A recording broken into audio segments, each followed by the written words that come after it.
comprazem-se sequecidos, dominados por prazeres ideais semiloucos. Conservam o fascínio, as moedas reluzentes ou as notas acumuladas, penetrando as mãos em vasa fétida que confundem com o ouro imaginário. Afirmam-se condutores do pensamento, afundindo mentes incautas em demorados processos de hipnose, minando a organização física e psíquica dos semelhantes encarnados. Conserva as expressões de luxúria, perseguindo miragens da própria sandice. Aprisionam-se as opiniões pessoais, apaixonados e vencidos por cadeias mentais de difícil remoção. Demoram-se vinculados aos pútridos despojos carnais, longe do discernimento. Aventuram-se em empresas cruéis, alimentando tristes ideais de vingança ultris. Asseveram-se espoliados dos bens terrenos, jugulados a ódios infernais. Acreditam-se traídos pela fidelidade dos que ficaram na carne, convertendo-se em algozes impiedosos. Enlouquecidos, formam bandos de delinquentes com nuvens de horror, semeando inquietações sem nome e desequilíbrio sem conta. Ignoram a situação em que se encontram. Aparvalhados ante a realidade veraz da desencarnação que desvelou para eles as revelações da imortalidade, despertam, infelizes, aprisionando-se às malhas dos objetivos iníquos a que se ligaram na terra. Recorda-os com a piedade consoladora, laborando em benefício deles com o perdão. Evoca-os em tuas orações intercessórias que os alcançarão em forma de lenitivo e esperança. Todos retornarão, como tu mesmo, ao cadinho purificador da reencarnação. Ninguém está fadado à infelicidade sem termo, nem às punições indefinidas. O Celeste Pai é magnanimidade e a sua misericórdia de acréscimo é sol que ilumina e aquece todos os seus. Ajuda-os por tua vez, como ontem se auxiliaram outros corações, dos quais não recordas. Joana de Ângeles, do livro Mestre de Amor, discografia de Valdo Pereira Pinto. Vamos à nossa cabeça. Pai de infinita amor e bondade, Jesus, Mestre, amigo incondicional de nossas vidas, neste momento, Senhor, queremos lhe agradecer por estarmos aqui mais uma vez nesta casa, que ampare a cada um de nós aqui presente, amparando a nossa companheira que vem trazer a palavra da noite de hoje, que ela possa ser envolvida no teu amor, na tua paz, amparando também aqueles que desconhecem os teus ensinamentos e aqueles que, por certo, aqui estão desencarnados, que eles recebam as vibrações de paz e de muito amor. E muito obrigado, Pai querido, por tudo que tem nos dado e que tem nos concedido a cada instante de nossa existência. E aí que damos como iniciada a nossa reunião desta noite. Que assim seja. E a gente vai deixar a palavra a Terezinha, né? Todo mundo já conhece. Que a paz de Jesus esteja com todos nós, que nós realmente consigamos nos situar neste ambiente, conseguindo nos desligarmos das nossas preocupações, das nossas dores, decepções exteriores, nesse curto espaço de tempo em que estamos aqui. Porque se buscamos a casa espírita, buscando a sua mensagem confortadora, consoladora, esclarecedora, precisamos de estabelecer também a nossa sintonia para sermos ajudados. Estamos estudando o Evangelho. E Allan Kardec, na introdução do Evangelho segundo o Espiritismo, nos diz que este é um livro que tem o roteiro para a nossa felicidade. se nós conseguirmos estudá-lo, entendê-lo com amor, com dedicação, com atenção, nós encontraremos ali o caminho para a nossa felicidade. Porque, contrariamente ao que pensamos que é um livro fácil de ler, todo mundo diz, o Evangelho é fácil. O Livro dos Espíritos, a Gênesis, Céu e Inferno são livros mais complicados, mas o Evangelho é fácil.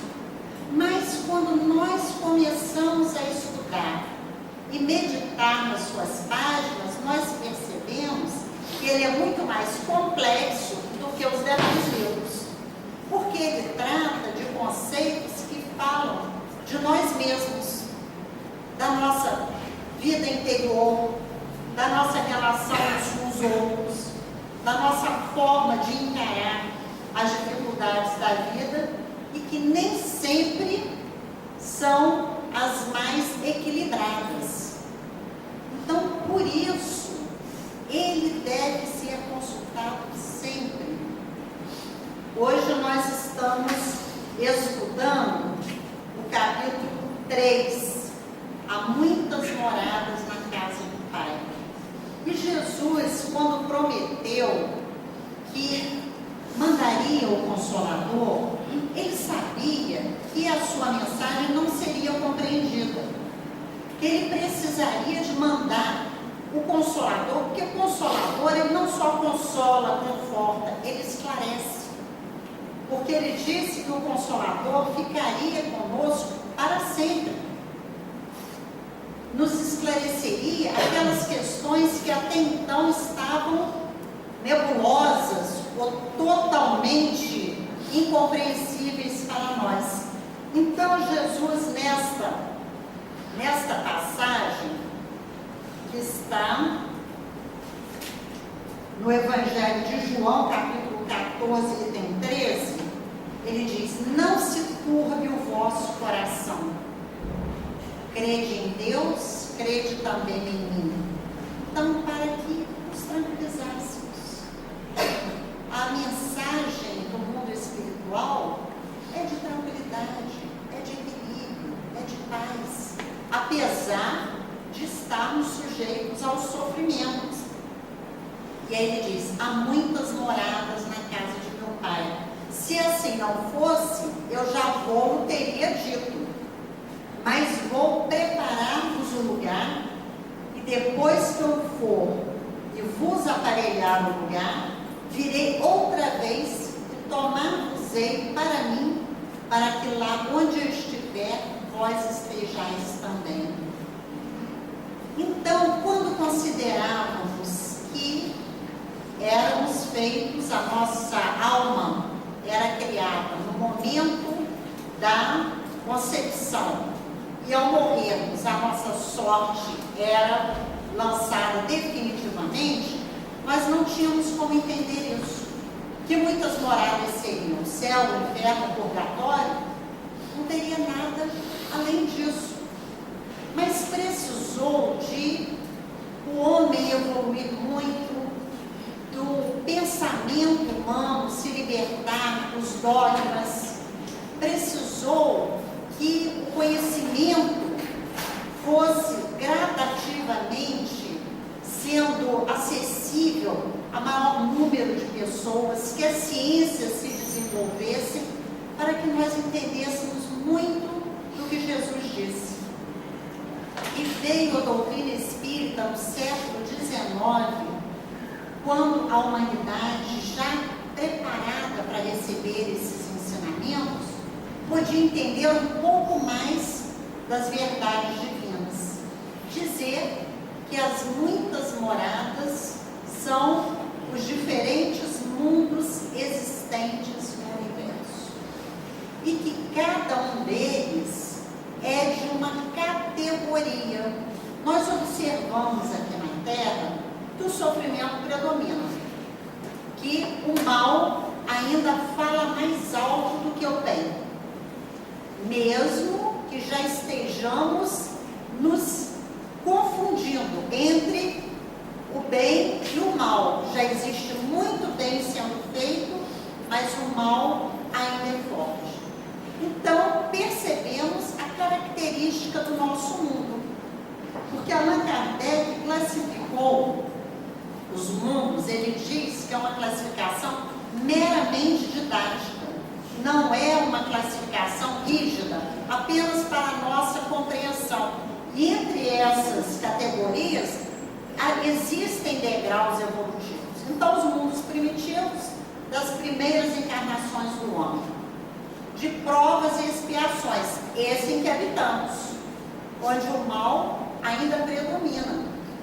E contamos ir, todos nós, para o mundo de regeneração. Temos notícias de que a Terra já está recebendo esses espíritos mais evoluídos, que ela própria está passando por essa fase de transformação, se tornando um mundo de regeneração. Só que isso não se dá de uma hora para outra.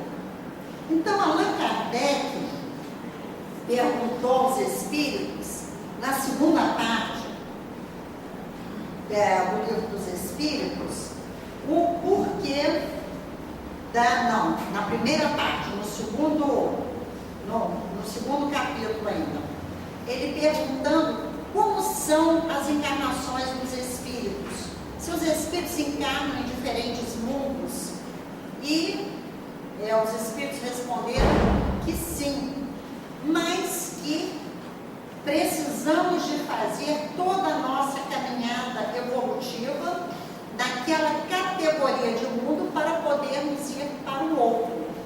Não quer dizer que, por exemplo, a Terra é um mundo de provas e expiações. Vamos sempre encarnar na Terra.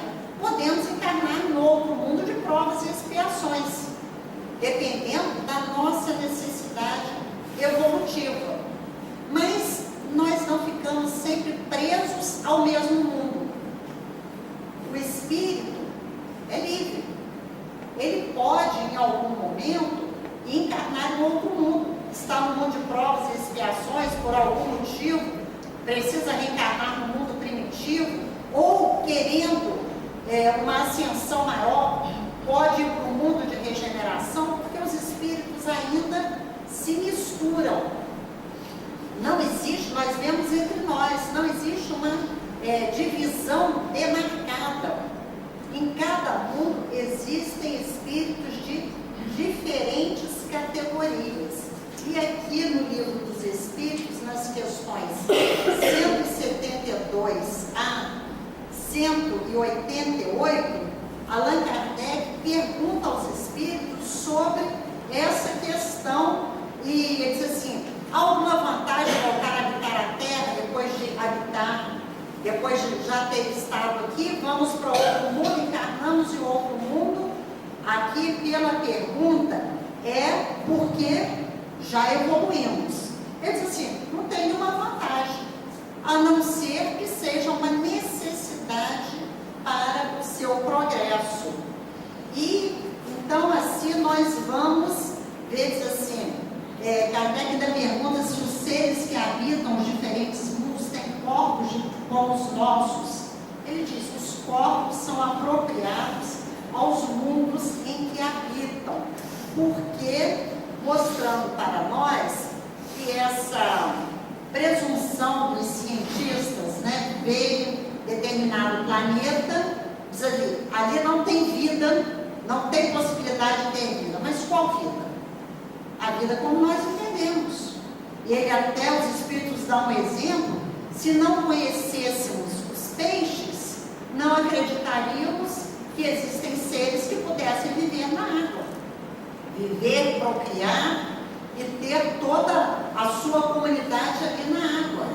Então, inclusive, ele fala da energia que o nosso Sol é particular do nosso sistema solar, mas cada sistema tem o seu tipo de eletricidade adequado a ele. Então, aqui, Kardec está falando, neste capítulo 3 do Evangelho, das diversas categorias de mundos habitados. Então, no nosso item 5, nós vamos, né, ficar aqui até atingir a perfeição. E ele fala que os mundos são estações em que encontramos os nossos elementos de progresso. E Viana de Carvalho, nesse livro Reflexões Espíritas, ele é Divaldo, ele psicografa Viana de Carvalho, e eu gosto muito do Viana de Carvalho porque ele tem um amor e uma fidelidade a Kardec enormes. Ele desencarnou em 1926 e era militar. Ele viajava pelo Brasil inteiro, um homem muito culto, um espírita convicto, e ele pregava, difundia a doutrina espírita, fundou muitos centros espíritas, defendia a doutrina espírita. Então, ele fala aqui no capítulo 12, planeta intermediário. Ele diz assim: como o progresso é contínuo, os mundos que gravitam nos espaços siderais constituem escolas de variada finalidade no concerto universal da divina sabedoria. Então, os mundos estão ligados, é como se fossem as notas de uma sinfonia que cada um completa o outro na nossa caminhada evolutiva. Diz assim: aprendiz constante, o espírito submerge e emerge no processo corporal, vivenciando experiências que o capacitarão para a felicidade posterior. Então, são palavras poéticas até que traduzem para nós a naturalidade do processo evolutivo, da reencarnação, da necessidade de passarmos pelas diferentes experiências. Isso é fácil nós entendermos porque desde pequenos começamos a ter as primeiras noções da vida no nosso lar, a nossa primeira escola, ali os rudimentos, a base da nossa personalidade. Depois entramos na escola aprendendo ali, primeiramente, a conviver uns com os outros, depois, mais tarde, as primeiras letras, e à medida que vamos sendo aprovados, vamos passando por cursos mais complexos. Terminamos o primeiro, o segundo grau, fazemos uma faculdade, hoje tem doutorado, mestrado, doutorado, pós-graduação e pós-doutorado, e sempre nesse aprendizado. E assim é a nossa evolução como espíritos. Estamos sempre caminhando. E a reencarnação é uma prova do amor do Pai por nós. Porque ao não conseguirmos fazer determinada trajetória bem, temos nova oportunidade. É como o aluno que não se saiu bem num determinado ano de estudo ou numa determinada matéria, ele vai ter a oportunidade de fazer a segunda vez melhor, já com aquele aprendizado, até aborrecido muitas vezes, porque perdeu a companhia daqueles com quem estava, a turma seguiu e ele ficou para trás. Somos nós que às vezes encarnamos no nosso núcleo familiar, junto àqueles que nos são afins, mas em muitos momentos estamos colocados junto àqueles com quem temos maiores dificuldades, mostrando que talvez sejamos, nesse caso, os alunos retardatários, que estamos tendo a oportunidade de aprender novas lições. Continuando os nossos itens, agora temos os itens 6 e 7, que trata do destino da Terra e causas das misérias humanas. O destino da Terra. Qual é o destino da Terra? Por que nós sofremos? O que estamos fazendo aqui neste mundo? O que temos feito das oportunidades que temos tido? nós dizemos, mas esse sofrimento é terrível, eu não estou mais aguentando. Como eu vou passar por isso? Jesus já nos dizia, Pai, não dá fardo mais pesado que os homens podem alcançar. Mas podemos dizer, tá, muito bem, essa é uma frase de Jesus, mas eu não estou aguentando o meu fardo. Como eu vou ter força e coragem para carregar?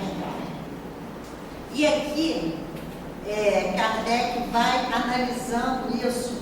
Ele diz assim, se lembrarmos qual a característica do planeta Terra, um planeta de provas e expiações, onde o mal ainda predomina, nós vamos entender por que sofremos. Por que estamos aqui a braços com tantas dificuldades, tantas aparentes injustiças. E eu trouxe uma narrativa deste livro Jesus no Lar, que a edição agora é bem grande. E este livro são encontros de Jesus na casa de Simão Pedro com seus discípulos. E eu acho muito interessante que as dúvidas deles são as nossas. As fraquezas deles são as nossas também. Então, mostrando para nós que Jesus não se cercou de espíritos perfeitos, mas daqueles com boa vontade, já preparados, mas com boa vontade para abraçarem a tarefa. Então, o nosso texto aqui é o 31, a razão da dor. Então, Jesus, na sua conversação, Raquel, antiga servidora da residência de Cusa, ergueu a voz para indagar do mestre por que motivo a dor se convertia em aflição nos caminhos do mundo. É a nossa questão de hoje. Né? Por que da dor, o porquê do sofrimento? Ele diz assim, causa das misérias humanas. Não era o homem criação de Deus? Não dispõe a criatura do abençoado concurso dos anjos? Estamos sempre sendo protegidos pelos amigos espirituais? Os espíritos nos garantem isso? Ninguém está desamparado? Não vela o céu sobre os destinos da humanidade? Jesus fitou na interlocutora o olhar firme e considerou. A razão da dor humana procede da proteção divina. Vamos ver a continuação, porque quando sofremos, não vemos a proteção divina, vemos dor e sofrimento. Mas ele diz, os povos são famílias de Deus, que à maneira de grandes rebanhos são chamados ao aprisco do alto. A terra é o caminho. A luta que ensina e edifica é a marcha. O sofrimento é sempre o aguilhão que desperta as ovelhas distraídas à margem da senda verdadeira. Às vezes estamos indiferentes, acomodados na nossa posição, e vem o sofrimento e nos sacode, e aquilo nos faz olhar a situação de outra forma, olhar as pessoas e a nós mesmos de outra forma. E diz que se fez um silêncio e Jesus continuou a falar. O excesso de poder favorece o abuso. A demasia de conforto, não raro, traz um relaxamento. E o pão que se amontoa de sobra costuma servir de pasto aos vermes que se alegram no morro. Mas Jesus olhou ao seu redor e percebeu que as pessoas não tinham tirado nenhum proveito daquelas suas palavras. Então, ele diz assim, eles queriam uma explicação mais clara. E ele narrou. Um anjo, por ordem do Eterno Pai, tomou à própria conta um homem comum desde o nascimento. Ensinou-lhe a alimentar-se, a mover os membros, os músculos, a sorrir, a repousar e a asilar-se nos braços maternos. Sem a afastasse do protegido dia e noite, deu-lhe as primeiras lições da palavra e, em seguida, orientou-lhe os impulsos novos, favorecendo-lhe um ensejo de aprender a raciocinar, a ler, a escrever e a contar. Afastava-o, hora a hora, de influências perniciosas ou mortíferas, de espíritos inferiores que o arrebatariam por certo para o sorvedouro da morte. Soprando-lhe ao pensamento ideias iluminadas, aos clarões do infinito bem, através de 1000 modos de socorro imperceptível, garantiu-lhe a saúde e o equilíbrio do corpo. Então, aqui ele vai narrando como nós recebemos da misericórdia divina. Esse ser, desde o seu nascimento, sendo cuidado, sendo amparado pelo carinho materno, ele fala aqui a bênção da respiração, do ar puro, do alimento, da água, tudo a tempo, o agasalho, a roupa, tudo que recebemos desde os primeiros momentos de vida e ao longo da nossa existência. Muitas vezes coisas que não valorizamos, a capacidade de falar, de andar, de conversar, de se comunicar. Então, são os dons que recebemos do Pai. E Jesus continua. O homem, todavia, que nunca se lembrava de agradecer as bênçãos que o cercavam, fez-se orgulhoso e cruel diante dos interesses alheios. Ele, que retinha tamanhas graças do céu, jamais se animou a estendê-las na terra e passou simplesmente a humilhar os outros com a glória de que fora revestido por seu devoto e invisível benfeitor. Nós vemos isso ao nosso redor. Quantas pessoas que detêm poder, detêm a fortuna material, que têm essa atitude de menosprezarem os dons que receberam, humilhando as pessoas, se prevalecendo das suas posições.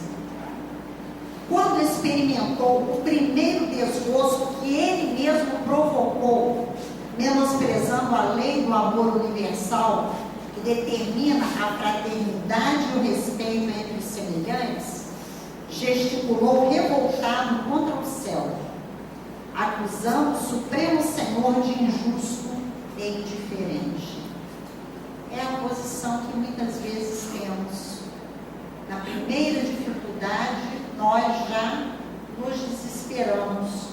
Ou uma situação que sempre nos era favorável, em algum momento ela tem uma reviravolta e nós nos revoltamos, acusamos a misericórdia divina.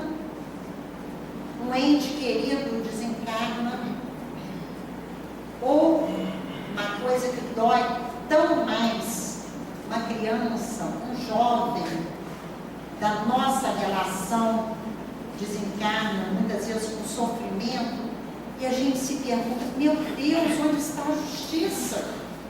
Como que Deus não cuidou? Como que Deus não protegeu essa vida? Nós não conhecemos a realidade. Nós nos esquecemos do que somos, espíritos caminhando para a perfeição. Cada um de nós traz a sua bagagem evolutiva, traz a sua necessidade. Uns vêm para terem pouco tempo de vida, outros para terem uma vida longa, talvez porque precisem de mais tempo para se reequilibrarem. E continuando aqui, Jesus falando, aflito, né? O anjo guardião, vendo aquele seu protegido, naquele desequilíbrio todo, ficou aflito e ia ajudá-lo mais uma vez, assim, levantar o ideal de bondade. Quando um anjo maior se aproximou dele e ordenou que o primeiro dissabor do tutelado, endurecido por excesso de regalias, se convertesse em aflição. Uma das questões que nos levam a exigir sempre mais da vida é a saciedade. Quando temos todos os nossos desejos, todas as nossas vontades satisfeitas a tempo e a hora, nós não nos achamos na obrigação de olhar em volta. Nós não nos achamos no dever de acolhermos aquele que tem menos, porque tudo aquilo é direito nosso. Eu tenho direito, e quando eu perco aquilo, o mundo vem abaixo. Como que Deus fez isso comigo? E aqui o mundo espiritual não está aí para passar a mão na nossa cabeça. Ele está aí para nos educar. Porque Deus é um Pai de amor. Mas o Pai que ama, Ele dá carinho, Ele cerca, Ele protege, Ele dá presentes, dá mimos para os seus filhos, mas Ele também corrige. Corrigir é um ato de amor.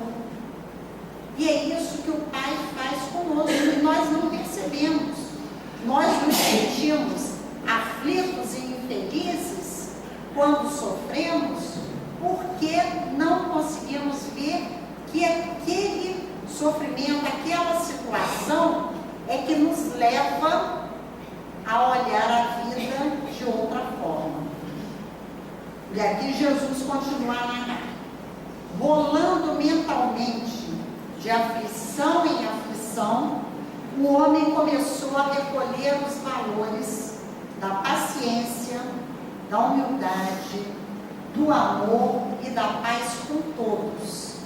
Fazendo-se então precioso colaborador do Pai na criação, que é o objetivo de estarmos encarnados. Então, conclui a narrativa. Fim da historieta, esperou Jesus que Raquel, que era quem havia perguntado, expressasse alguma dúvida, mas ela silenciou, meditativa, e a reunião se encerrou com uma oração. Então, aqui nesta história de Ney Lúcio, psicografia do nosso Chico, nós vemos o que a doutrina espírita nos ensina. Qual o objetivo da encarnação dos espíritos? Quem encarna para simplesmente exibir beleza, inteligência, poder?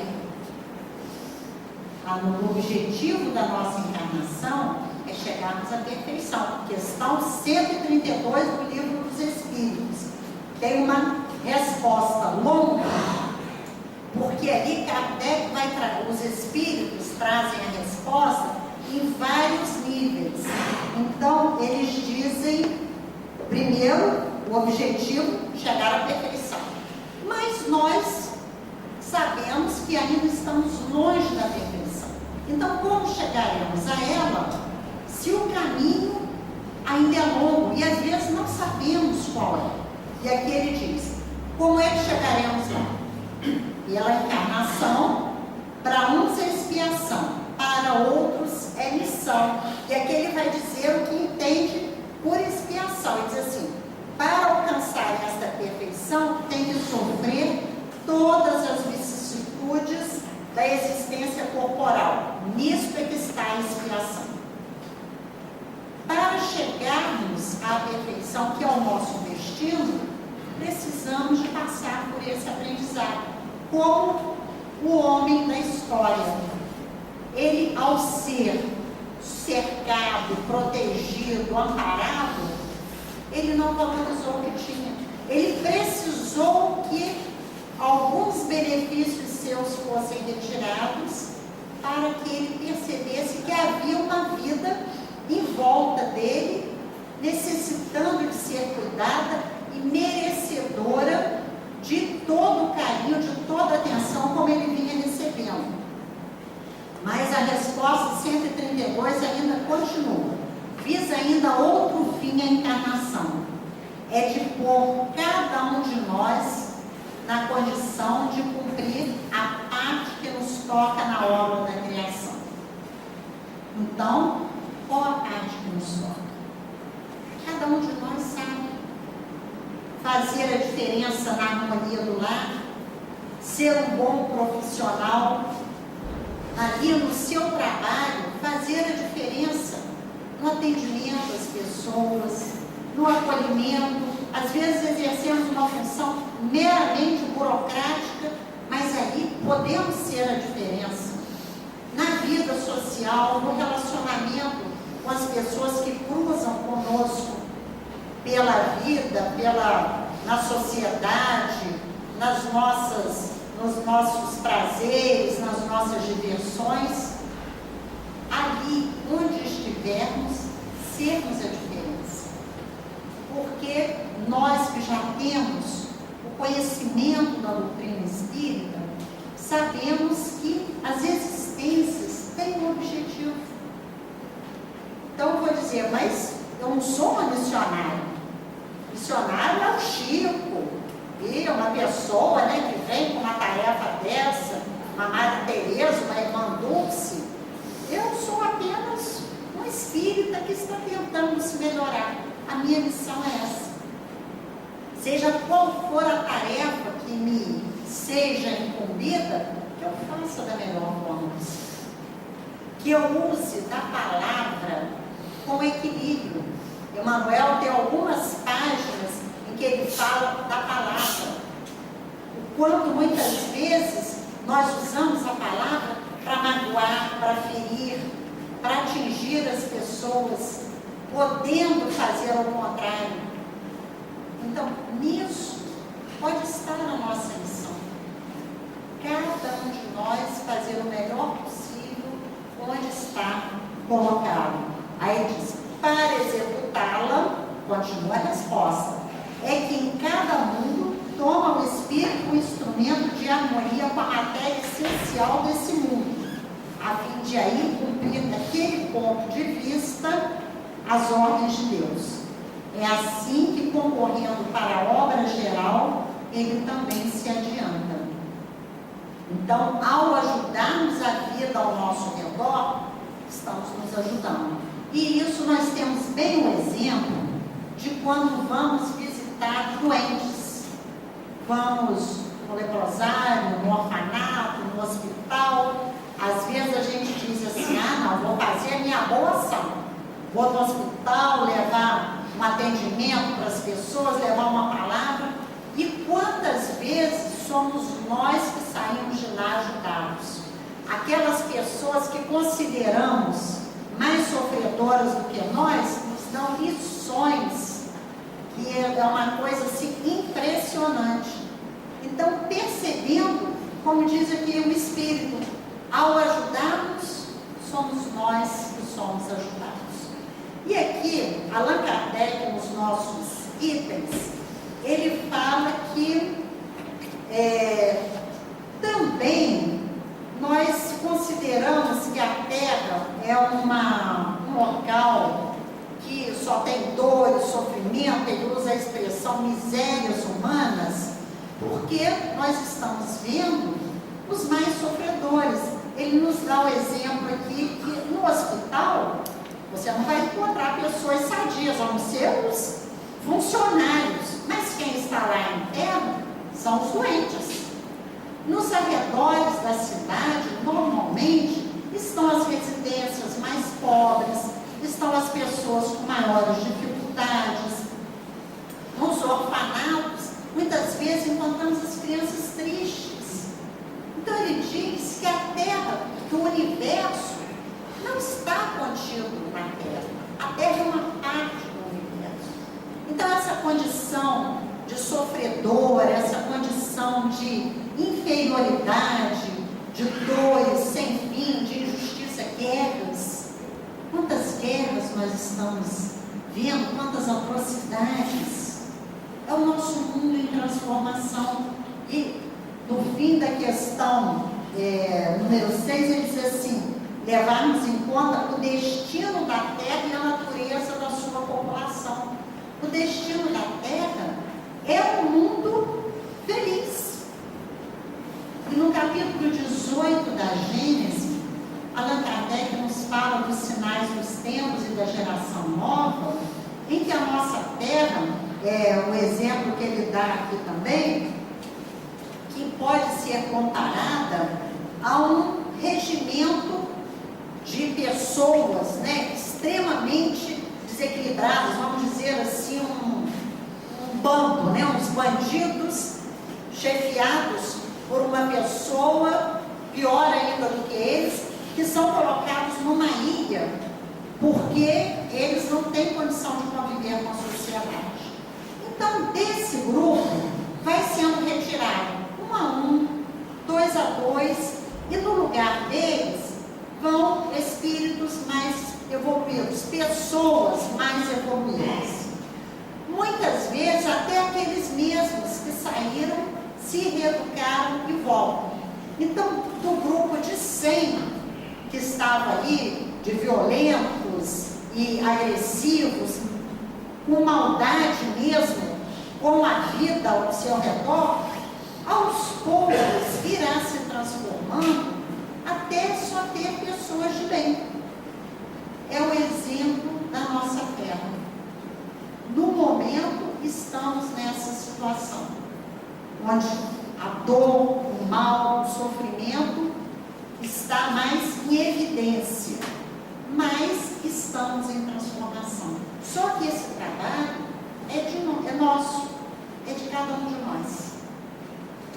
O mundo espiritual não irá, num passe de mágica, transformar a Terra num mundo de regeneração e em cada um de nós espíritos altamente evoluídos. Isso precisa de ser feito com o nosso trabalho, com o nosso concurso.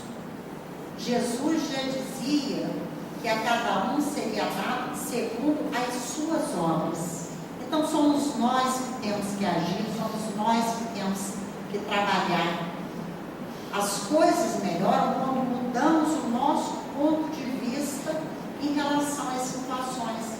Allan Kardec usa muito essa expressão. Então aqui também ele fala, né, que essa nossa percepção do estado inferior da Terra está limitada ao nosso ponto de vista acanhado, limitado, ainda com esses valores negativos. Ao mudarmos o nosso enfoque, nós iremos perceber que as coisas estão melhorando, sim. Mesmo que o mal pareça estar em crescimento, as coisas estão melhorando. Nós vemos quantas casas como essa, que têm um trabalho, que acolhem as pessoas, que esclarecem, tem a palestra dando as noções da doutrina espírita, tem um trabalho que acolhe, que dá aquilo que a pessoa necessita, às vezes precisa de comida. Então vai dar comida naquele momento, levando o evangelho junto. Vemos, muitas vezes aparece na televisão, obras incríveis, pessoas que nem imaginamos que estão ali, às vezes lutando com muita dificuldade, mas estão ajudando as outras. Precisam de ser ajudadas, mas estão acolhendo, estão recebendo, transformando a vida onde moram. Sabemos que esse processo é lento, mas ele já está acontecendo. E vamos encerrar um trecho do livro Roteiro, psicografia do Chico também, pelo Espírito Emmanuel. É o texto número 5, intitulado Nos Círculos da Matéria. Ele diz assim: os acontecimentos obedecem às nossas intenções e provocações manifestas ou ocultas. Encontraremos o que merecemos, porque merecemos o que buscamos. A existência, pois, para nós, em qualquer parte, será invariavelmente segundo pensamos. Então, que nós consigamos nos manter fiéis nessa busca do autoaprimoramento, nessa busca ajuda, de esclarecimento da vida, que nós saibamos sempre ser elementos úteis onde estivermos colocados, e pedimos sempre que esta casa seja muito amparada, muito protegida, os seus dirigentes inspirados para que ela continue alicerçada nessas bases firmes da doutrina, do amor, da solidariedade e da amizade. Muito obrigada, que Jesus nos ampare.